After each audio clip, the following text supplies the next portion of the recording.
Greetings, it is I, Tantus Naravan Dracovin, Lord and Emperor of the Dracovin Empire, and welcome. We're continuing our discussion on the modern take on the 3rd edition of Dungeons & Dragons, D20 Modern. Where we last left off, we had been diving into combat and started talking about vehicles.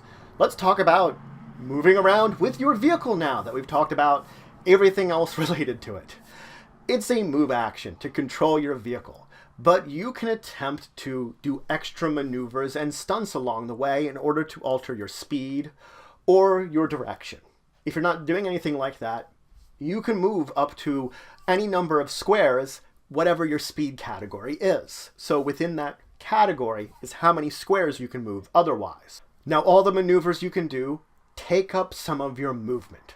So though you can do a pretty good amount of them, some of them you can do any number of. It just eats up your movement and slows you down a little bit. You don't travel quite as far. Now there's two types. Simple maneuvers will be something like a 45-degree turn. It's not a lot. You're not like turning a sharp corner. You're sort of doing a part of a turn. This is a free action. You're already doing your move action to drive the vehicle. This one's a free. You might be limited by, of course, your game master, but otherwise, most of them eat up some kind of speed you're using. So it takes a little bit of speed and distance and traveling in order to do any of these maneuvers. Hence, they're free in part of it. Very few of them actually require any kind of check to do too. You're not really going to be making drive checks for these. The next up, though, is the stunt.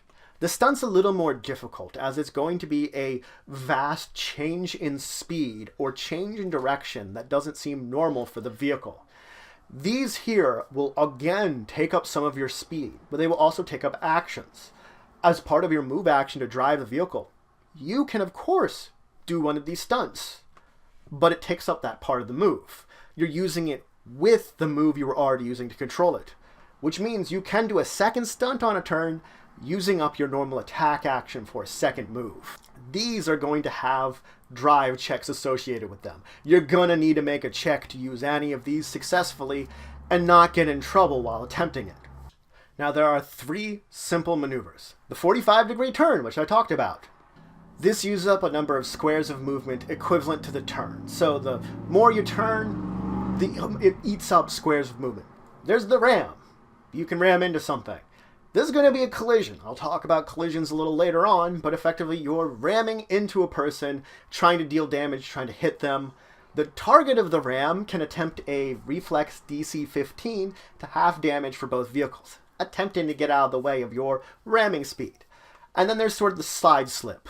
The side slip means that for every square forward, I can move a square over. I can basically go shoot. This uses up 3 squares of my normal movement to basically slip over a little bit. Maybe I'm using this for a quick maneuver that I don't have to dodge out of the way of something. Like, slipping back and forth between lanes very quickly. Now, stunts are gonna require drive checks, and of course, they are much more difficult. The first off is to avoid a hazard. This means I'm quickly swerving out of the way to avoid hitting something. This involving, the size of it is gonna make a difference in its DC. If it's a structure effectively filling up the squares you're trying to avoid, you can't avoid it. It's filling it up. You might be able to try to turn or something like that, but just using this, it's never going to work. Now, if I should fail for whatever DC is appropriate to the size of it, and I don't get that drive, I'm hitting it. It's a collision. It's as simple as that. Otherwise, I've managed to avoid it. There's the bootleg turn. This is making a radical directional turn, but in the process of doing that, that drops my speed to effectively 0. I go to standstill. Doing this, depending on how much you want to turn, depends on the DC. You'll look up, how sharp an angle you're doing. That'll determine the DC you're going to get. You'll roll it. If you're successful, you will, of course, depending on how much you turn, also depends on how many squares forward you're going to have to move as part of this. So you're going to have to move a certain amount forward, depending on your turn, and then you're going to slip around to whatever angle you want and dead stop. If you fail, you're only just moving a 45-degree angle and you're still going, so you didn't manage to stop. There's the dash. What the dash allows you to do is to move up to 2. To increase your speed, rather than just by 1 category, you can increase by 2. That means if you're traveling, at street speed, you can go over highway speed, which you normally could go up to on your turn just highway. You can go up to the next one above that and be going all out. effectively you're just flooring it really hard. It requires a drive check of DC 15.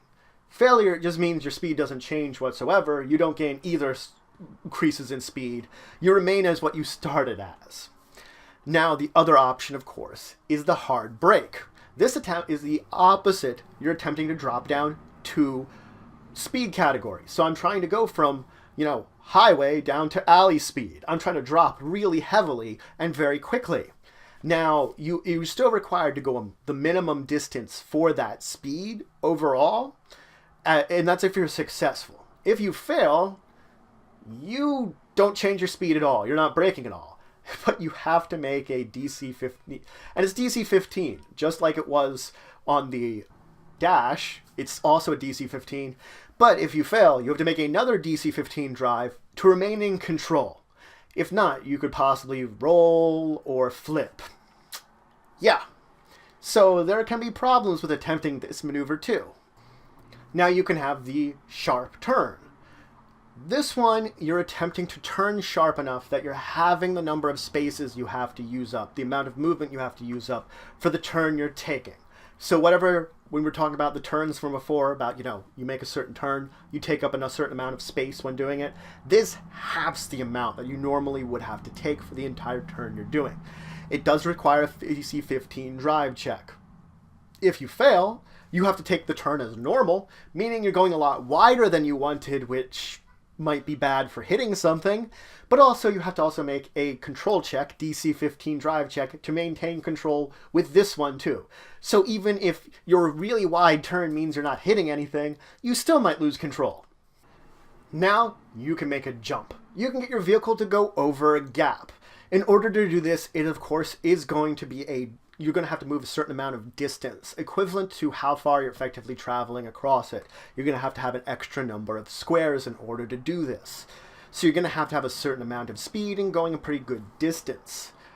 You're going to have as much distance as you're traveling across, effectively. You're then going to have to make a drive check of a DC equivalent to how difficult a gorge it is, how far you're going, things like that. Failure means you're effectively missing out and you're falling into the gorge. Now, this can mean different things depending on how deep the gorge is. If it's just an empty gorge, if it's filled with water, these things make a difference on how you're going to react to it and how you're going to basically possibly get out of it, the damage your vehicle's going to take. And, maybe it's going to be really bad. If it's a really deep gorge, you might just be plummeting effectively to your death in a screaming metal death box.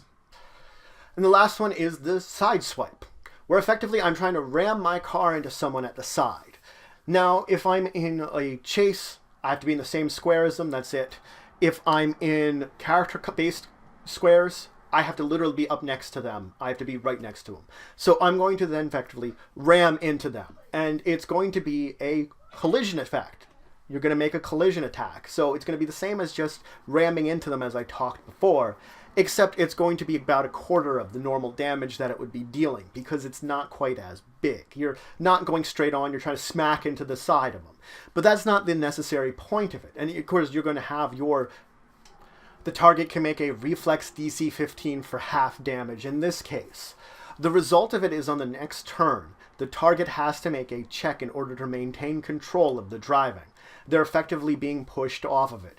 If you fail your driving check you made in order to successfully do this, then they do not have to make a drive check on their next turn. You still ram into them, you still do the damage to them, but if you only are trying to knock them off balance, the point is not to really do them damage, kind of smacking into their side. The point is to have them lose control of their vehicle and perhaps crash themselves. So that's it for today. I talked about vehicles and the types of maneuvers you can do it. I talked about the simple maneuvers you could do, the 45-degree turn, ramming, and of course, the slide over. And then I talked about all the various stunts you can do, the ones that actually take up move actions and may require drive checks in order to get these wild driving maneuvers as you're going on. Some of them trying to get quick maneuvers where you're changing your speed and direction rapidly. Others trying to knock your opponents off course and trying to get them to crash. In the next episode, I'm going to go over all the rules on crashing and colliding with things, and then talk about getting into combat in a vehicle, fighting in a vehicle. So if any questions, comments, anything you would say, anything you think I left out, please leave it in the comments below. Please like, share, and subscribe. It shows support for the channel, the Empire, and the work I do. If you want to show some extra support, you could always check out my Patreon, link description below. But regardless, until the next time, I bid you farewell.